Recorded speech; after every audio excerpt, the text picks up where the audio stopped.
Há momentos na vida que tem mudanças radicais. As coisas mudam de uma hora para outra. De repente, algo que caminhava bem, muda. As estações são transitórias, são sazonais. É por isso que nós estamos agora entrando numa nova estação do ano. Todo ano é dividido em 4 estações. Primavera, verão, outono e inverno. Estamos entrando no outono. Porque a vida é feita de estações específicas. Algumas são extremamente favoráveis. De repente, em algum momento da nossa vida, parece que o vento sopra de uma forma tão favorável que a gente vai para frente numa velocidade até difícil de se acreditar. Mas é verdade também de que há alguns momentos na vida em que as estações parecem não ser tão favoráveis assim. O texto de hoje, que nós temos diante dos nossos olhos, fala de um momento que durou mais do que um tempo pequeno. Fala de um tempo extenso na vida de uma mulher que sofria há 12 anos. Aconteceu algo, de repente, de um dia para o outro, que gerou uma estação de sofrimento na vida dessa mulher, que fez com que ela sangrasse. Isso que é hemorragia. Havia um sangramento ininterrupto. De repente, algumas situações acontecem. É assim que o texto começa. O texto diz que essa mulher sofria 12 anos. E ela usou seus recursos. Deixa eu dizer algo para você. A fé e a cooperação precisam andar de mãos dadas. Antes de que houvesse toda essa confusão e alarde no mundo, principalmente aqui no Brasil, eu postei na minha rede social, lá atrás, acho que foi semana passada, eu disse, fé combina com bom senso, orar e cooperar. Fé e bom senso sempre fizeram uma parceria de sucesso. É óbvio que nós temos que nos esforçar, manter a higienização das mãos, evitar o contato físico, evitar sair de casa, obedecer às autoridades, é importante. Essa mulher faz tudo o que ela podia. Eu e você podemos ser parceiros com Deus para que um milagre aconteça na nossa vida. Normalmente, um milagre é uma parceria do esforço do homem com o sobrenatural de Deus. A Bíblia diz que ela só piorara. Ela padecera na mão de vários médicos. Ela tentou de tudo, nós devemos tentar de tudo. Tudo que é possível se fazer para que o problema se resolva, nós precisamos colaborar. Mas a situação dela começa a mudar com algumas situações que são claras no texto, e eu quero apontar a cada um de vocês que nos acompanha através dessa transmissão. Tudo começa a mudar quando ela ouve uma notícia de esperança. A palavra de Deus afirma de que a fé vem pelo ouvir, e se há algo que nós precisamos nos nossos dias, é fé para enfrentar os dias difíceis. Quando você volta os teus olhos para o texto, você vai encontrar no versículo de número 27, a seguinte narrativa: tendo ouvido a fama de Jesus. Quando eu ouço aquilo que Jesus é, e o que Ele é capaz de fazer, o meu coração fica entusiasmado e esperançoso. Ela ouviu sobre Jesus. Provérbios 25, verso de número 25, e anote aí, nós não temos na tela, mas eu quero que você, por gentileza, registre essa referência. Como água fria para o sedento, são as boas novas vindas de um país remoto. Você sabia que se você se tornar um recipiente contínuo de más notícias, o teu corpo vai adoecer? Você sabia que há mais pessoas hoje que já se recuperaram do vírus do que morreram? Nós precisamos entender isso. Queridos, tem muita coisa boa acontecendo. Ou você foca a sua atenção no que é bom e alimenta a sua alma com isso, ou você vai sucumbir.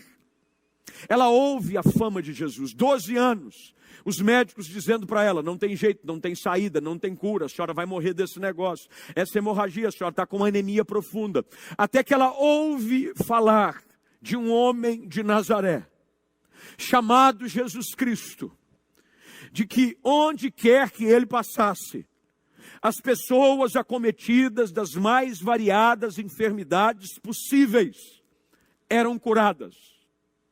Coxos andavam, mudos falavam, cegos enxergavam e os leprosos eram limpos na sua pele. Quando ela começa a ouvir o que Jesus pode fazer, o coração se enche de esperança. Chegou a hora da igreja no mundo propagar por todos os cantos que Jesus é a esperança. Jesus é a esperança. Não há outro meio de encontrar ânimo senão em Cristo Jesus. Ele é a nossa esperança. Ele é aquele que alivia a nossa alma. A mulher ouve a fama de Jesus. A fama é produzida por aquilo que você fez. A pessoa é famosa pelos seus feitos. Jesus já havia realizado tantos milagres que as pessoas estavam interessadas em conhecê-lo. Quem você anda ouvindo? A quem você anda ouvindo? Ela gastava tempo, não mais agora, ouvindo o parecer dos médicos. Eu sei, queridos, os homens são limitados. A ciência é limitada. Nós não nos rendemos ao parecer, nós respeitamos o parecer dos órgãos de saúde competentes. Nós respeitamos e seguimos, mas quem tem a última palavra sobre a nossa vida é Jesus Cristo. Aquele que tem a palavra de vida é Jesus. O coração do homem pode fazer planos. O coração do homem pode trazer estatísticas. Os especialistas podem fazer gráficos que nos assustam. Mas nós precisamos ser o povo que é conduzido pela voz do bom pastor. Ele quem tem que ter a palavra e é ela que vai alimentar nossa alma. Essa mulher ouve a fama de Jesus. Quando ela ouve a fama e o seu coração se enche de esperança, ela começa agora a verbalizar, ela libera palavras de vida para dentro da sua própria casa. Ocupe a sua mente, verbalize, declare sobre si mesmo: a minha casa está debaixo do cuidado do Senhor. Praga nenhuma vai chegar sobre a minha tenda, porque é essa a herança dos filhos de Deus. Você precisa declarar saúde sobre a sua casa. Terceira coisa que o texto nos ensina é de que a sua fé não é apenas verbalizada. A sua fé é colocada em ação. A fé sem obras é morta. Essa é a hora de exercitarmos a nossa fé, de colocarmos em prática. Essa mulher muito bem poderia ter ficado com o espírito de autocomiseração, de coitadismo, de autopiedade, por causa do seu estado de aflição que já durava 12 anos. Tem gente que está uma semana em casa e achando que é o final do mundo. 12 anos essa mulher sofrendo. Mas ela me ensina algo. Ela não era passiva. A sua fé era ativa. Fé operante. Fé contagiante. Fé que faz a gente levantar do lugar e fazer alguma coisa. Cooperar com aquilo que Deus quer fazer. A nossa fé e a nossa atitude são importantes. Ela enfrenta a multidão. Você vai ter que enfrentar essa luta. Nós estamos aqui diante de um desafio para mostrar para as gerações que virão que aqui nesse tempo nós não nos acovardamos. A fé precisa estar aliada à atitude. Não esmoreça, não desanime. Não entre num poço de depressão, achando que está tudo perdido. Essa mulher, ela fala consigo: se eu tocar a veste, eu vou ser curada. O que é que eu preciso para trocar a veste de Jesus Cristo? Às vezes, um esforço fora do comum. Eu e você precisamos nos esforçar para buscar a Deus. Tocar nas vestes de Jesus é você pagar o preço de romper com a preguiça, com o cansaço, com a desculpa, com os sentimentos que querem te empurrar para baixo. Essa mulher enfrenta a multidão. Nós precisamos enfrentar a multidão do medo, do pânico, das ameaças, dos vírus, das crises que estão surgindo, sejam elas de ordem física ou econômica. Ela persiste. Uma fé ativa, operante e persistente. Essa mulher rompe a multidão. E quando ela rompe a multidão, o texto diz que poder saiu dele. Jesus então faz uma pergunta aos seus discípulos. Ele pergunta: quem me tocou? Quem me tocou? A pergunta de Jesus não é movida por ignorância. Ele é onisciente. Ele sabe todas as coisas. Ele sabia quanto tempo a mulher sofria, ele sabia o mal que ela vivia, e ele sabia o seu nome, ele sabia quem ela era, e ele sabia que ele havia tocado nela. Mas eu acredito que Jesus pergunta aos seus discípulos quem a tocou, para que ela, no meio da multidão, percebesse de que há um Deus que reage ao nosso esforço. O texto diz que quando ela toca em Jesus, ela sentiu no seu corpo. Ela sentiu, verso de número 29, diz que logo se lhe estancou a hemorragia. Jesus é poderoso para estancar qualquer hemorragia.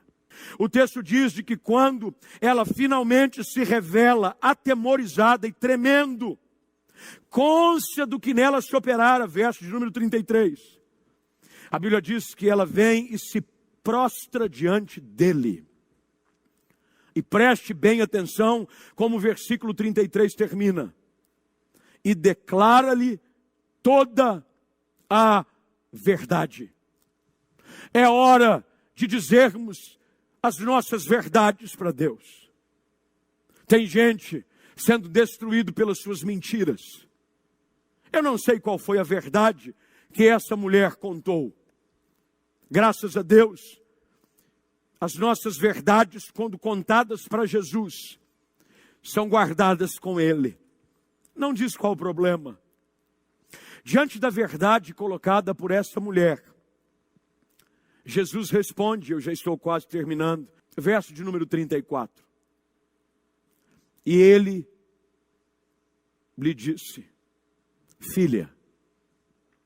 Será que você percebe como não há nenhum ato de condenação da parte de Jesus? Quando a gente conta a verdade para Deus, Ele nos recebe, Ele nos perdoa. E dentro da teologia, acontece aquilo que nós chamamos de adoção. Somos adotados como filhos de Deus. Jesus diz: filha, a tua fé te salvou.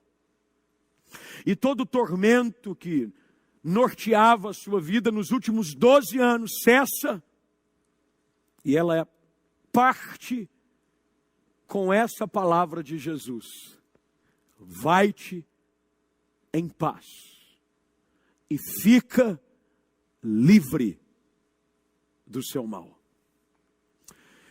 Jesus quer que você encontre paz. Não paz gerada por não existirem mais guerras ao nosso redor, mas é a paz no seu coração. Paz que você não tem encontrado já há muito tempo. Paz que esse mundo está tentando te dizer que não existe. Ela existe e ela tem nome. Quando Jesus está sendo anunciado como Messias que viria. O texto messiânico do profeta Isaías diz que o seu nome seria, dentre tantas outras coisas, conhecido como Príncipe da Paz. Ele é o Príncipe da Paz. Jesus diz para aquela mulher: vai-te em paz e fica livre. Há um Deus que nos liberta dos nossos males físicos, porque Ele cura, Ele guarda, mas Ele também nos livra das amarras do coração, daquelas coisas que nos prendem por dentro, que sufocam a nossa alma. Jesus diz: vai-te em paz e fica livre do teu mal. Eu quero orar com